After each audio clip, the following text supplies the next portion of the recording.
전길남은 세계에서 두 번째로 국내에 인터넷 통신 계약에 따른 컴퓨터 네트워크를 구축한 시스템 공학자이자 평생을 카이스트 교수로 보낸 교수이자 기술 전문가이지만 동시에 전문가급의 산학인이기도 합니다.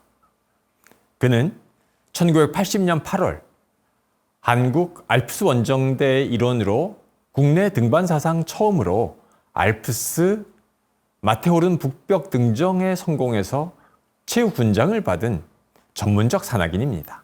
죽음의 벽으로도 불리는 스위스 마테오른 북벽에 매달려서 수차례 위험한 고비를 넘기고 이틀 만에 등반대 4명이 마테오른 정상에 올랐습니다. 당시 전길남은 등반 대장이었습니다. 국내 최초의 마테오른 북벽이라고 하는 위험하고 야심찬 도전을 성공으로 이끌었습니다. 알프스 3대 북벽 등정은 국내 등반사에 새겨진 매우 의미 있는 이정표입니다. 마테오른 북벽은 날카로운 삼각뿔 형태이면서 영화사 파라마운트사의 로고로도 유명합니다. 마테오른 북벽은 산악인 전길남이 오랫동안 꿈꿔온 강렬한 꿈이었습니다. 전길남은 20대 미국 유학 시절에 캘리포니아의 유서 깊은 환경운동 단체인 시에라 클럽에 속해서 체계적인 등반 훈련을 받고 매우 적극적으로 활동한 사람입니다. 그는 미국에서 대학 박사과정과 나사 JPL 연구원으로 있으면서 요세미티의 거대한 암벽 엘 캐피탄을 등반한 적이 있습니다. 또 미국 본토 최고봉인 휘트니 산을 등정했고요. 북미 최고봉인 알래스카의 맥킨리봉을 한국 최초의 등정 기록이 1979년인데 이것보다 2년 앞서서 1977년에 등정하는 등 고난도 봉우리를 오르는 산악인의 경험을 쌓아왔습니다. 실제로 그는 시에라 네바다 산맥에서 암벽에 매달리면서 살아가는 프로 등반가로서의 삶을 젊은 시절 구체적으로 모색하기도 했습니다.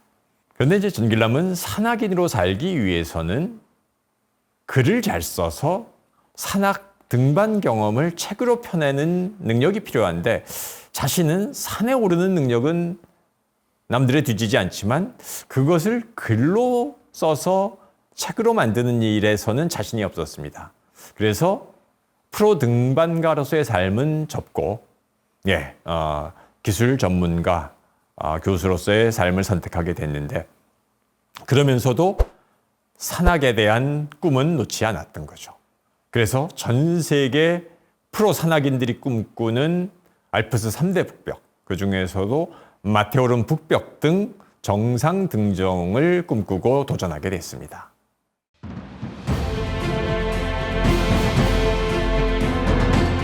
전길남이 추구한 등반은 알파인 스타일의 등반입니다. 알파인 스타일의 등반이 무엇이냐?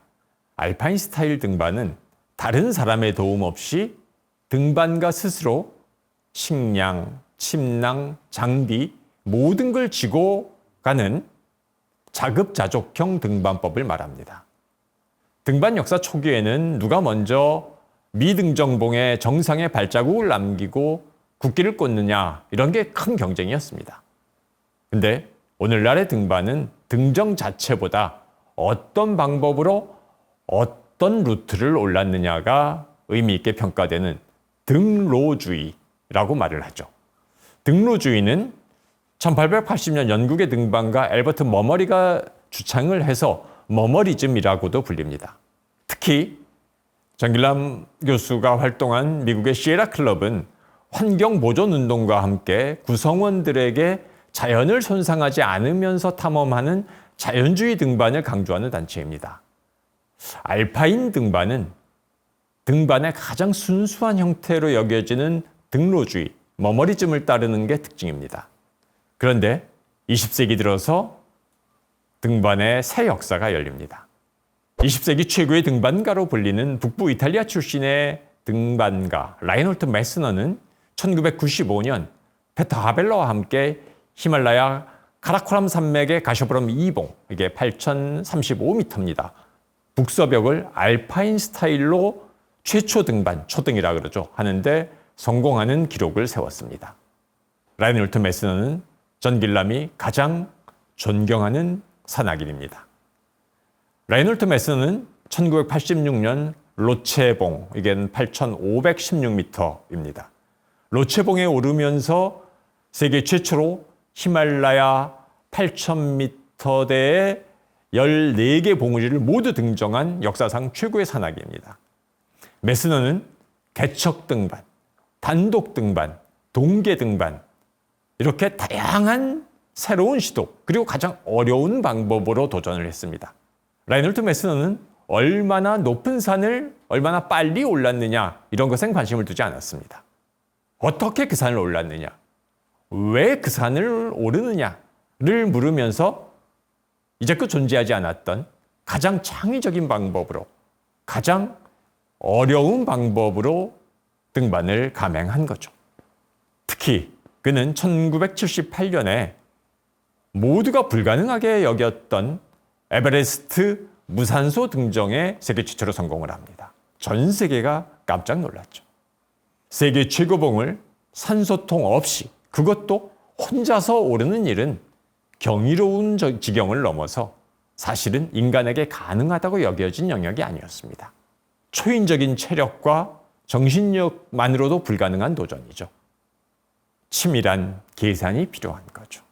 철저하게 등반할 대상을 탐구하고 자신에 대한 훈련과 계획을 통해서 존재하지 않았던 창의적이고 대담한 도전 과제를 만들어낸 거죠. 그렇게 만든 과제 앞에서 치밀하게 계산된 과학적 도전을 성공하기 위해서는 자신을 단련시키고 훈련한 겁니다. 치밀하게 준비하고 부단히 노력한 결과물이 메스너의 탁월한 등반 기록의 비결이었습니다. 이 점이 바로 시스템 엔지니어인 존 길람이 모델로 삼고 메스너를 존경하는 이유입니다. 한음 영역, 즉 등반이라고 하는 영역과 네트워크 구축이라고 하는 영역은 다르지만 그 접근하는 방법, 과제를 설정하고 그것에 도달하기 위해서 치밀한 조사와 연구, 그리고 그것을 실행하기 위한 훈련, 이 모든 과정이 바로 등반이냐, 그것이 네트워크 구축이냐라고 하는 영역이 다를 뿐이지 과정은, 방법은 마찬가지라고 생각한 거죠. 그래서 존 길람에게 등반은 보상이나 명예가 아니었습니다. 불가능에 대한 도전, 그리고 자연 속에서 명상한다라고 하는 의미를 갖는 겁니다. 존 길람이 일찍이 이뤘던 맥킨리봉, 엘캐피탄, 마테오른 북벽 등정은 존 길람의 직업이나 전문적 성취와는 무관하고 아마추어로서 순수한 열정에서 비롯한 도전의 결과물이었습니다. 이러한 암벽 등반과 미등정봉을 향한 극한적 경험의 추구는 존 길람이 추구하는 도전적 삶과 다 있습니다. 기본적으로 사람들은 불가능하다고 여기는 목표지만 가능한 한 모든 자원과 방법을 동원해서 조사를 하고 수단을 최적화하면 길이 열릴 수 있다라고 믿는 세계지요. 그것이 바로 기본적으로 존 길람의 전공인 시스템 엔지니어로서의 삶과 매우 유사합니다. 존 길람이 따르고자 한 창의적이면서 도전적인 길이 바로 그러한 것이었습니다. 저는 라인홀트 메스너하고 크리스 버닝턴 보니까 세계에서 아무도 못하는 거, 안 해놓은 거. 그렇지만 그 사람 생각에서는 가능하다. 그러니까 시스템 엔지니어링 하는 거죠. 어려운 거 한다. 세계에서 처음으로 한다. 세계에서 뭐 두 번째, 세 번째로 한다. 라는 거는 그 연구하는 거나 어쩌면 크게 차이가 없는 것 같은데요. 그 아프로치부터 시작해서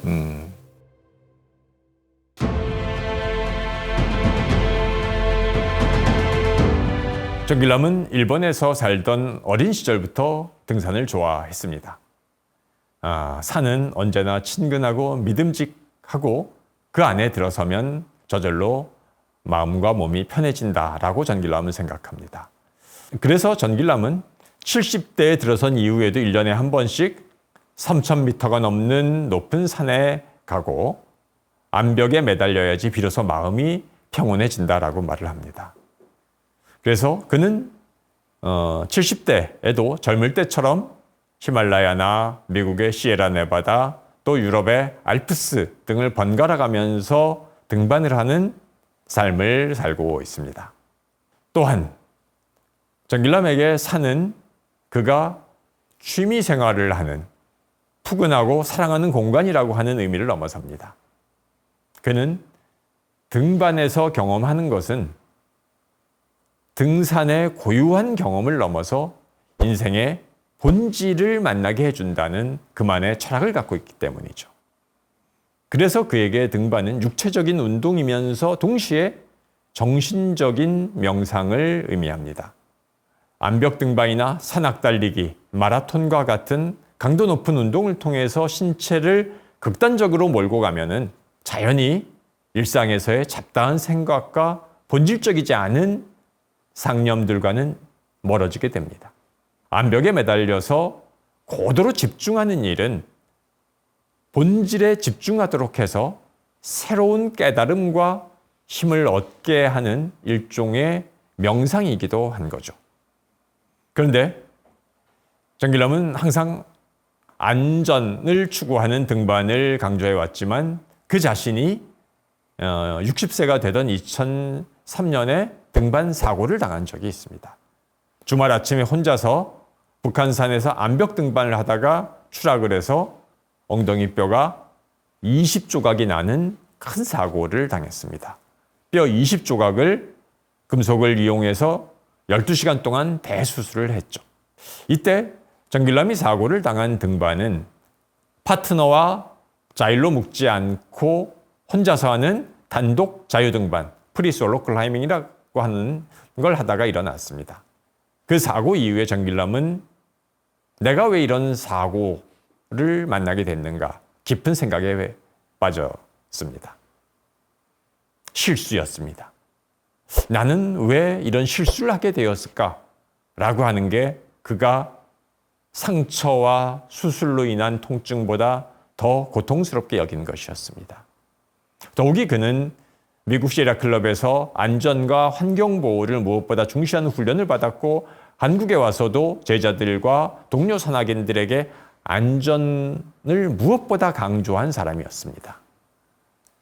평소에 제자들에게 암벽 등반을 권하면서 이렇게 전길남은 말했습니다. 등반에서 사고는 운이 없거나 재수가 나빠서 일어나는 게 아니다. 객관적으로 존재하는 위험 요인을 파악하지 못하고 그에 대해서 대비를 하지 못해서 만나게 되는 사실 인과적 현상을 사고라고 부를 뿐이다 라고 말을 하면서 암벽 등반은 위험해 보이지만 규칙만 제대로 지키면 절대 위험하지 않다라고 그래서 안전한 스포츠다라고 말을 하면서 두려워하던 제자들을 암벽의 세계로 안내하던 사람이기도 했었거든요. 그런데 그렇게 안전을 강조해온 전길남이 판단착오를 해서 사고가 난 것입니다. 이제껏 생각해보지 않았던 질문들을 스스로에게 던지게 됐습니다. 등반 기술만이 아니라 지적으로 훈련받았고 늘 지도자 역할을 해왔는데 내가 어떻게 해서 이런 실수를 하고 사고를 만나게 되었을까?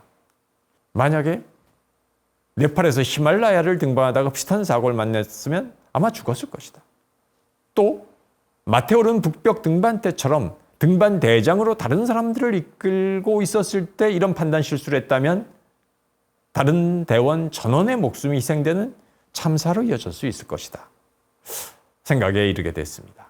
그동안 전길남은 늘 자신은 신체적으로나 지적으로 훈련되어 있고 능력이 있다고 생각했는데 그가 등반 사고를 통해서 만나게 된 상황은 전혀 그렇지 않을 수 있다라고 하는 것을 깨닫게 된 거죠.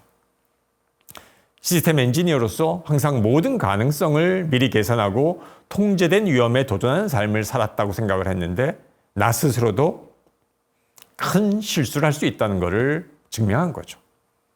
그래서 이 등반 사고를 통해서 전길남은 내가 무엇을 잘못했는지 그리고 그로부터 무엇을 깨닫고 배워야 했는지를 오랫동안 깊이 생각했습니다. 60살에 맞닥뜨린 이 암벽 사고는 전길남이 인생과 세상을 이전과 다르게 바라보도록 하는 계기가 되었습니다. 그 전까지 전길남은 한국에서의 삶을 연기자가 무대 위에서 퍼포먼스하는 것과 비슷하다고 생각을 했습니다. 한국은 그가 공연하는 무대이고 그 이전까지 일본과 미국에서는 그것을 위한 준비와 연습의 시기라고 여겨왔습니다. 만약에 준비가 부족해서 무대에서 실수를 하게 되면 매우 실망스럽고 깊은 회의에 빠질 것이기 때문에 스스로 늘 긴장한 상태로 살아왔습니다.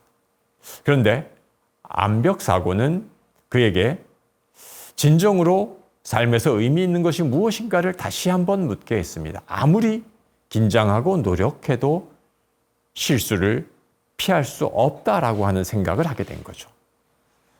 그래서 전길남은 60살에 등반 사고를 겪으면서 인생의 한 사이클이 지나가고 새로운 장을 시작한다는 생각을 하게 됐습니다. 이후에 그는 긴장에서 벗어나고 마음의 여유를 갖고 매사를 바라보려고 노력하는 삶을 살게 됩니다. 절대 실수하면 안 되는 무대 위에서 공연하듯이 하는 게 인생이 아니라 자신에게 진정 의미가 있는 것이 무엇인가 라고 하는 것을 생각하면서 살게 된 것이죠.